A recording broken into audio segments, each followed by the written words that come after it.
It's from before my mother got sick and we moved here. I loved reading stories about pirates, so my father drew a treasure map for me. I searched the whole house, one clue at a time. It led me to this enormous tree in the yard where Daddy had put up a tire swing.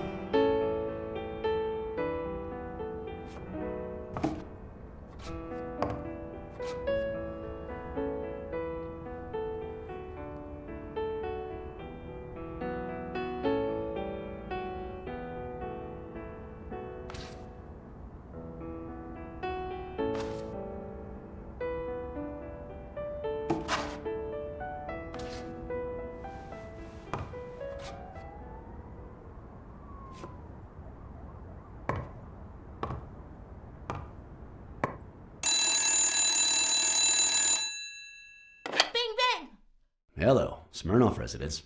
You're Blacksad dead! here. No, I got you with my lasso! Can you quiet down, kids?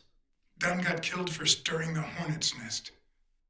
And you confessed your crime! Kids, please. He'd been investigating athletes for months, including Helen Moore and Al Stone, among others. Dunn's notes aren't all that clear, and I'm not sure what he was after.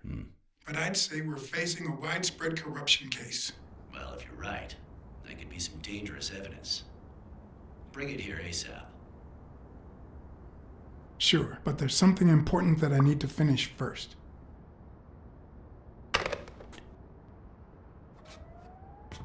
I wanted to follow a certain lead on my own before Smirnoff had the chance to see anything.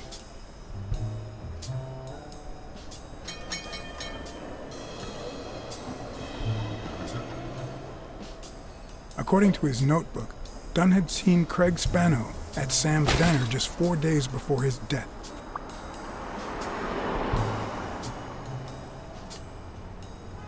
Get out of here, pussy!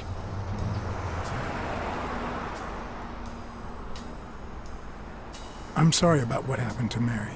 You're sorry? I'm the one who's sorry. You know what it's like to run this place alone? What the hell do you care, anyway? Beat it! It might have been easier to slap the information out of him, but I decided to trust in a universal truth. Everyone is guilty of something. You don't know who I am, right? Don't know and don't care! Come on, spit it out! I'm John H. Blackmore, Public Health Inspector. Oh, yeah, right. There are some real freaks around here, so I have to be firm, you know? Have you eaten? Dinner's on the house. After you answer my questions. Sure, go ahead. Your call. Always at your disposal, Inspector. Ask away. Fear turned him soft and made him talk. Sure enough, Dunn had been there a few days back with a chimpanzee who matched Spano's description. Apparently, the guy still lived with his father. Dunn said he couldn't stay there a day more. For the time being, he would move into his place. Wait a minute. What does Public Health Services have to do with that chimp?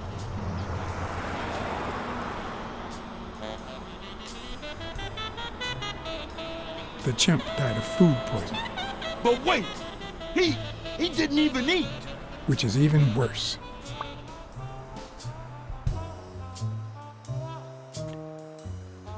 Dunn had taken Spano to his place. I wanted to believe that when Randall Lee broke into the apartment, Spano fled to his former address. But where could that be?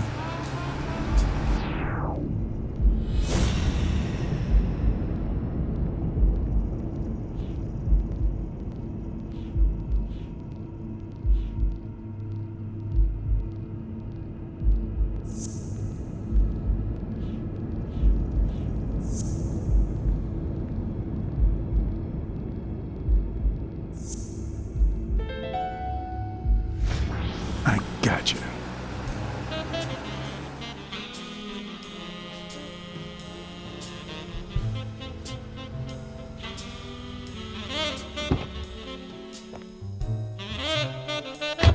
If the living have rich and poor neighborhoods, so do the dead.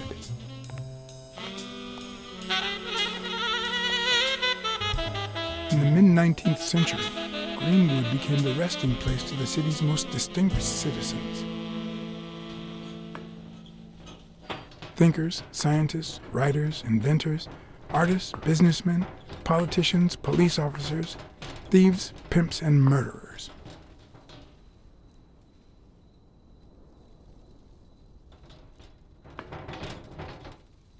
Here lie the bodies of the soulless minds that raised New York from the ground up.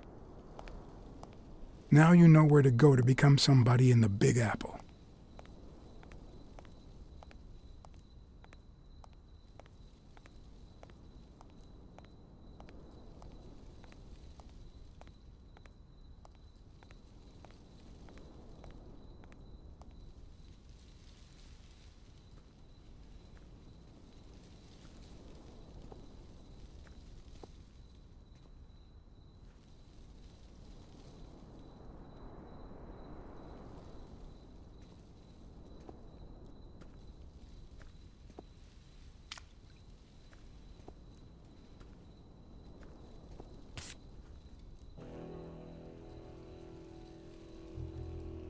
A Celtic cross. Supposedly, the ring keeps the devil at bay by reflecting the sunlight. Really handy at this time of the day.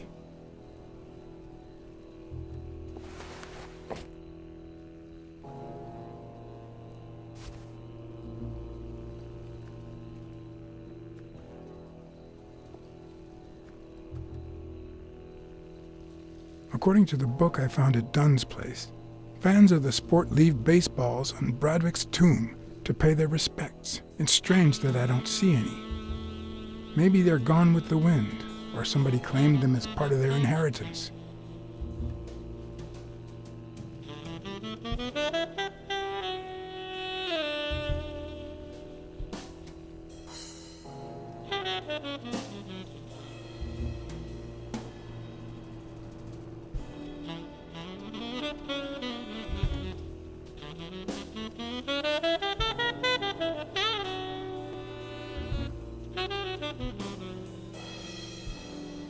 The four bases guarding their father.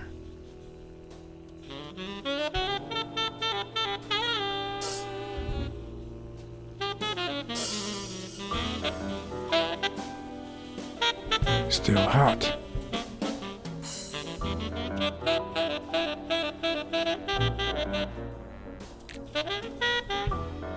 I've never trusted angels. When they fall,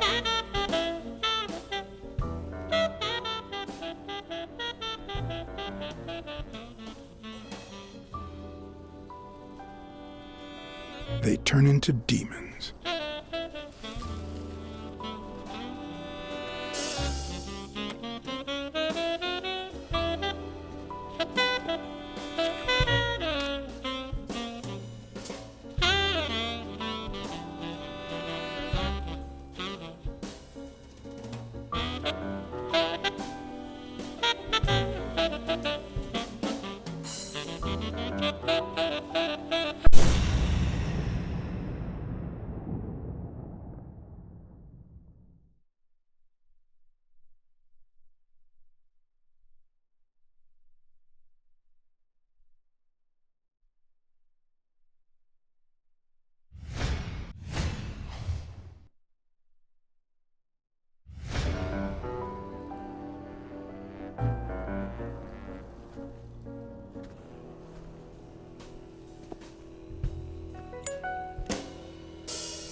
Joe Dunn met with someone at the diner, close to his gym.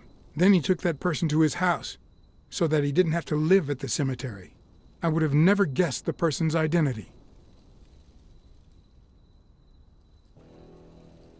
I found a baseball glove at Joe Dunn's place. A glove signed by a great star. I couldn't believe my luck. I've always been a New York Warriors fan, although, to be honest, they're not what they used to be. Yep, they just haven't been the same without Craig Spano.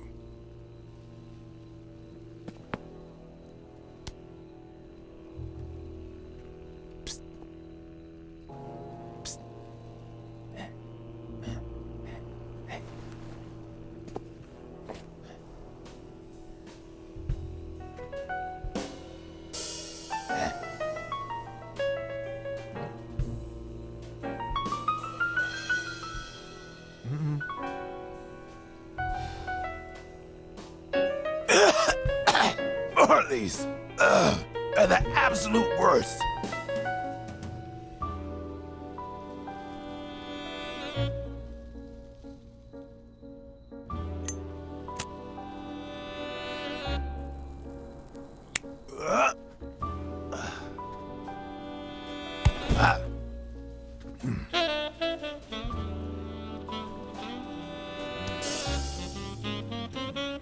Who are you?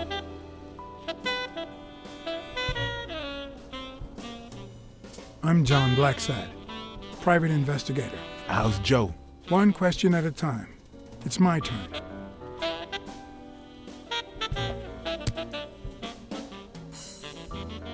Your turn.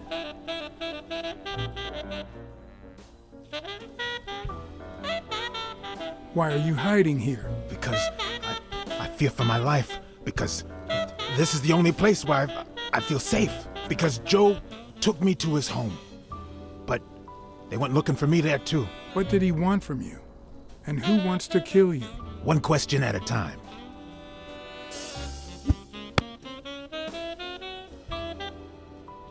How's Joe? What would happen if I told him the truth? Would he lose it? Could I take that chance?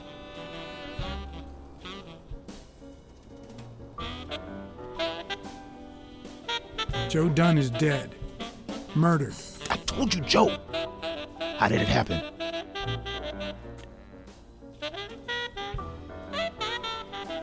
One question at a time.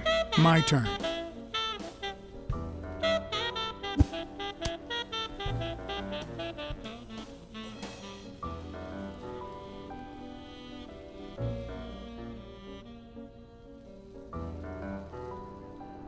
What did Dunn want from you? He wanted to know who was playing dirty in the sporting business. Dirtier than usual, that is. Wrecked lives, careers, ruined at the top of the game. He wanted to know if the same had happened to me. He wanted to know if the end of my career and my disappearance had anything to do with all that. He wanted me to confirm who was behind it all. The guy who had him killed. Our old friend, the surgeon.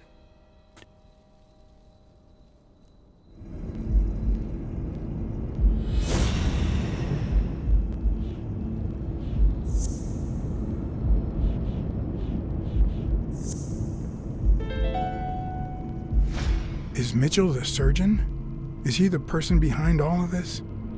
That surgeon you mentioned, is he... My turn.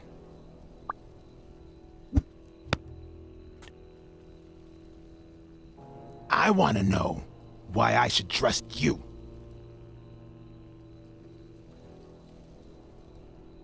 Do it for Joe Dunn, our common friend. It's my turn. That surgeon that you mentioned, is he in this photo I got here? Ow! Hey!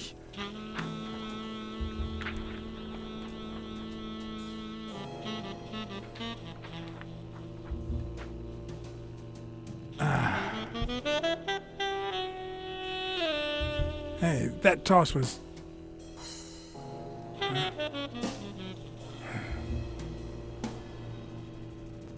Both my ear and my self-esteem would hurt for days. But at least I had a new lead to follow, the surgeon. The bastard had avoided my scrutiny by passing as a hospital doctor. But now, All of my senses were on guard. No matter how good the disguise or how well he hid, I would find him. So, what you're saying is, 1, there's a corruption scandal involving all kinds of athletes. 2, our puppet master is a surgeon named Mitchell, a man who happened to fight in the war with Dunn, right? Every lead I've found points to him. Anyway, where was I? Number 3, right? 3. Since Dunn was on his trail, Mitchell hired an anteater to get rid of him.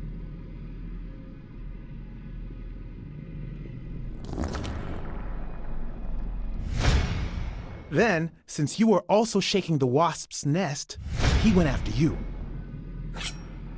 But the anteater made a mistake, and Mitchell killed him to cover his own tracks.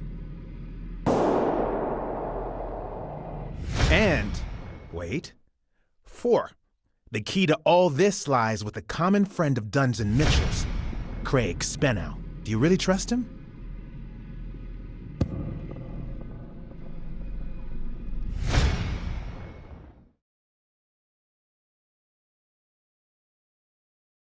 I have the feeling there's something Craig didn't tell me. I don't know what exactly, but I'll find out. 4. 5. Dunn was murdered 4 days after taking Speno to his house. If that doesn't make him suspect, makes sense, doesn't it? No, it doesn't add up. Why not? Just a hunch.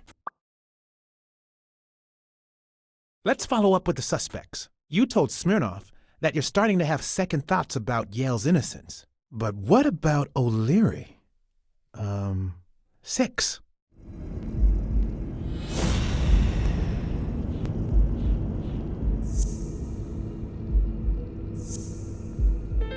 O'Leary wouldn't have sent Randall to kill Dunn. He would have dragged him to his basement, given him his little speech, and then killed him himself.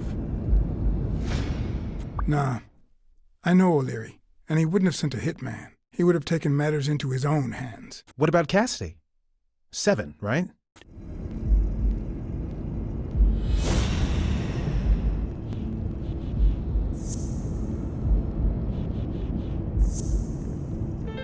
I think it's safe to rule out Cassidy as Dunn's murderer. He seems too impulsive to have planned such a twisted crime. Whoever planned the whole thing knew the suicide theory would fall through, so he manipulated the clues to incriminate Yale. Cassidy is too impulsive to pull off such an intricate plan. So, you're right. Mitchell is the one pulling the strings.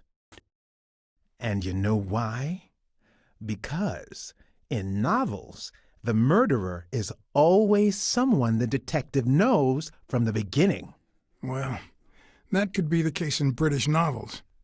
You know, where everyone in the mansion where the murder took place is a suspect. But this might just be an American whodunit, where the detective doesn't even meet the culprit until the last scene. You mean we still don't know who's pulling the strings? I didn't say that. How did it go with Helen Moore? I didn't get anything, even though it started out really well. I asked to interview her along with her boyfriend, Al Stone. Since I'm a big shot, they were happy to oblige. Perfect. Now, time for the interview. I'll go back and forth so you don't get bored. So, who goes first? Here's one for Helen.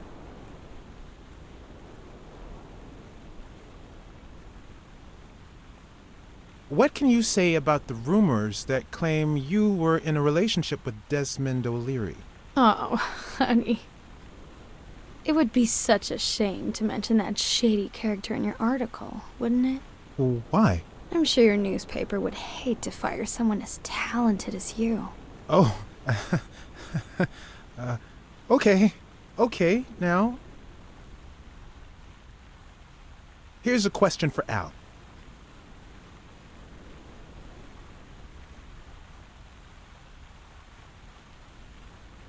In just 12 days, the contender will try to steal your belt. Any thoughts on your fight against Yale? Yeah, sure. My Al is going to kick that thug's behind. Isn't that so, honey? Yeah, well, we'll see. No such thing as a weak rival. Nonsense. You are and will be world champion. Next question. Moving on.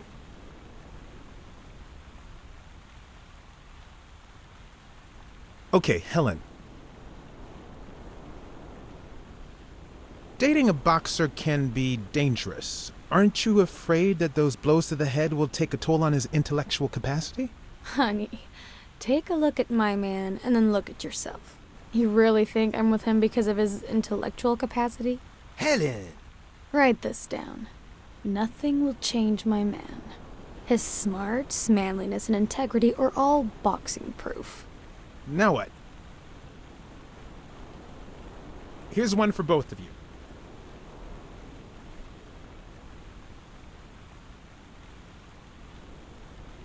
Have you thought about marriage and children? Well, the truth is, we haven't talked about it, but maybe it's too soon. Maybe... Of course we thought about it. Al is simply too private, that's all. That's all we can say for now. But tell your readers to watch this space. Okay, one more question, and... Al, honey, can you answer it? I've got to go say hi to a fan. I'll be right back, Mr. Pulitzer. Wait. You mean she stopped smiling when that fan showed up? Yeah. Could you describe him for me? I'll be able to show you something as soon as I'm done developing these pictures. And actually, I thought it was odd, too. So while I continued to interview Stone, I managed to take some pictures of Moore and whoever her mysterious fan was.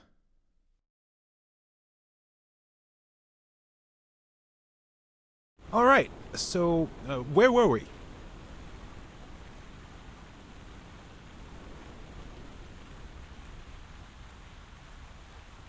Are you ever jealous about sharing your sweetheart with America? Well, I wouldn't say I'm jealous, but I know that someone so popular and honest can draw the wrong kind of attention. There are plenty of people who would love to put an end to her career, so it's not easy.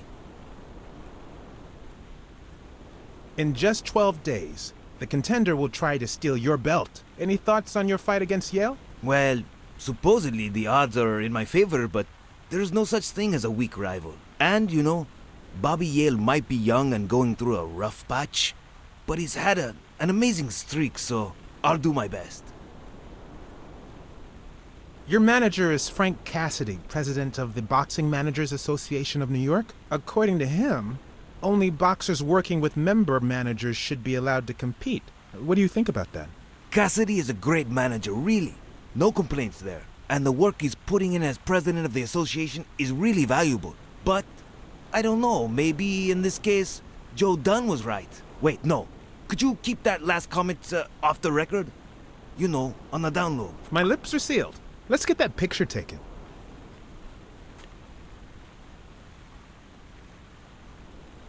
Turn around and show me those biceps from behind. Like that? That's it.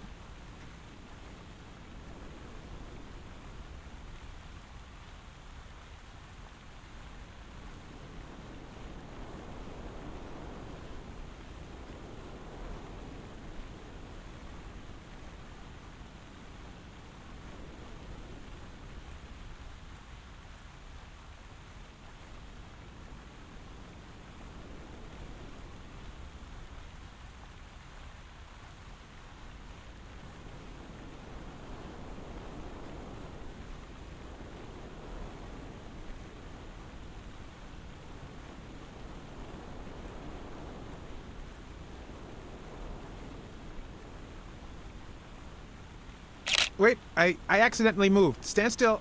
I'll take another one. What's with me today? Don't move, please.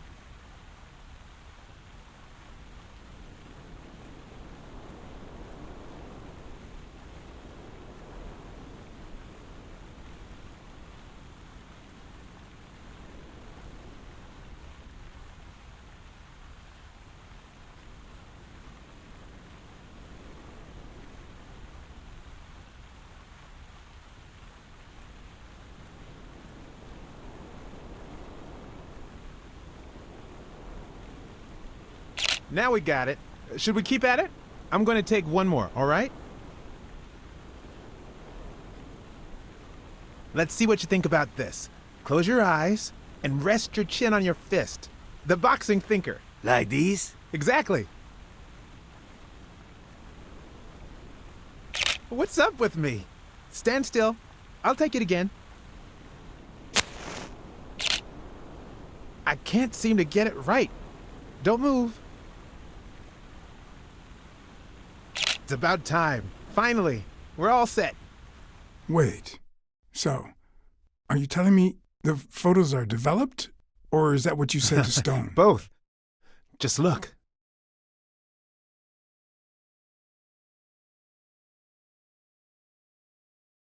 Who's that guy? I know he's not a fan. You should have seen her face when she saw him.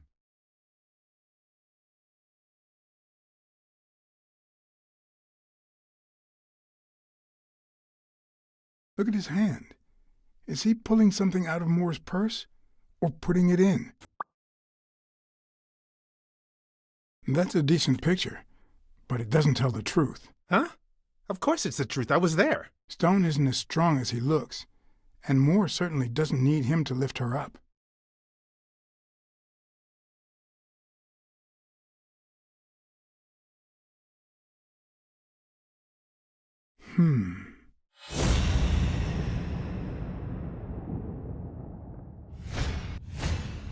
I've seen that matchbox before.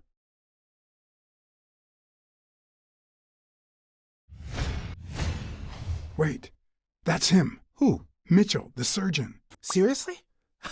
We got him. Not yet. Right. We still have to find him. Hey, pal. Did you hear what I just said? We need to keep looking at all those pictures. We need a clue that'll take us to Mitchell. Hey, see? There. Just like I was saying.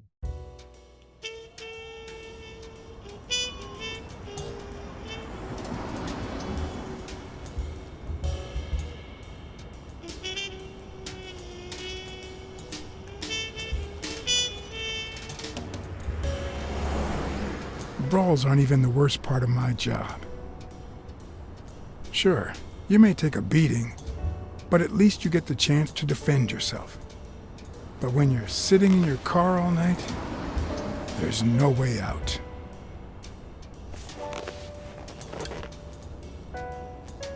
Your legs cramp up, your back and neck feel stiff. Your entire body aches to be somewhere else. It's boring and repetitive.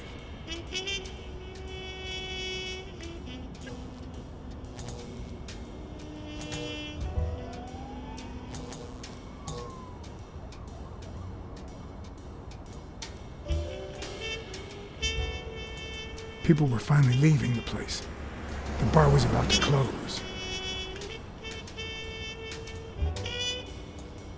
And I hadn't seen Mitchell go in or out.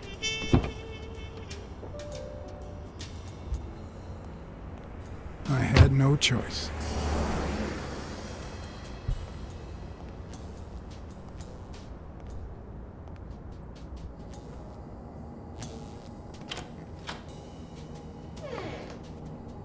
I see you took me up on my invitation. And you're smart. You knew not to come until my anti-fur regulars had all cleared out. I can't say no to good advice. Or good bourbon.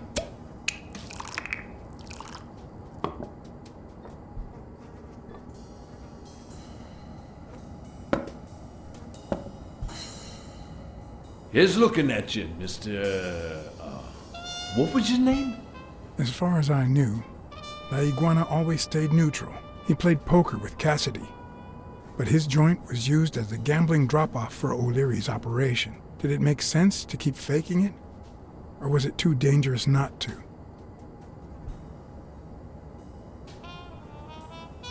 Blackmore. John H. Blackmore. I knew it. Although your Texan isn't half bad. Let's just say I represent certain sports lobbies I'd rather not talk about. I understand. My pleasure, Mr. Blackmore.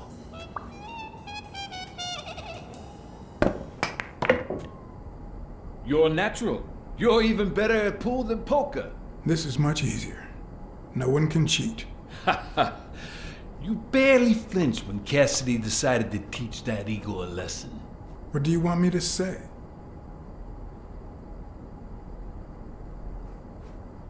I see it's hard to ruffle your feathers.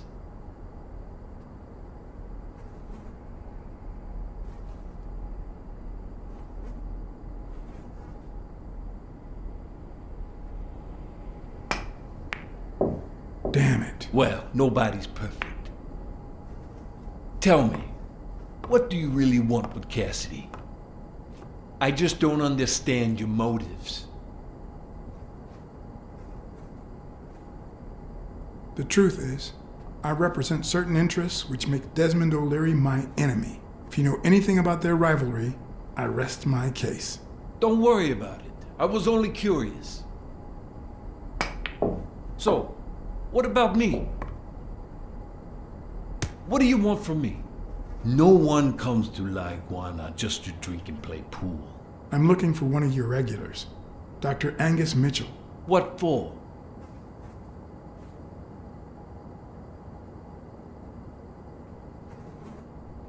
I don't want to be rude, but it's really none of your business. I don't have time to explain how things work here at La Iguana, but I'll be blunt. Not this way. You don't understand. I have to talk to him, or else. Or else what?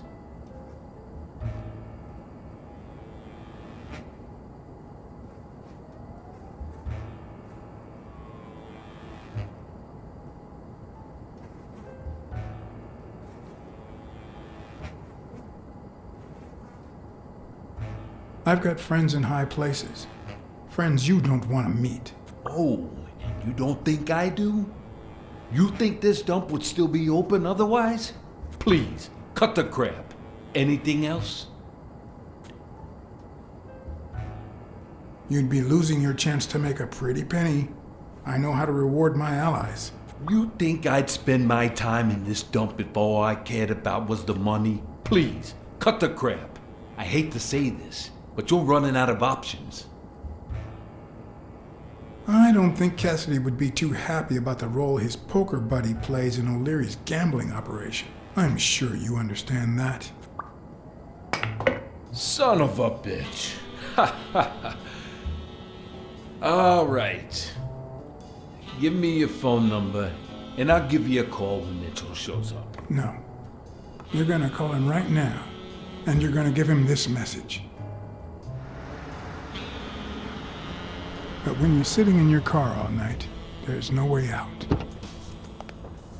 Your legs cramp up, your back and neck feel stiff, your entire body aches to be somewhere else. It's boring and repetitive. It's so bad that your thoughts spiral in a never-ending loop. Like when you're stuck in your car, on surveillance duty. The owner of La Iguana was supposed to tell Mitchell that a certain anteater was still alive, and that it was only a matter of time before he ratted him out. With a bit of luck, that would make him nervous enough to force his hand.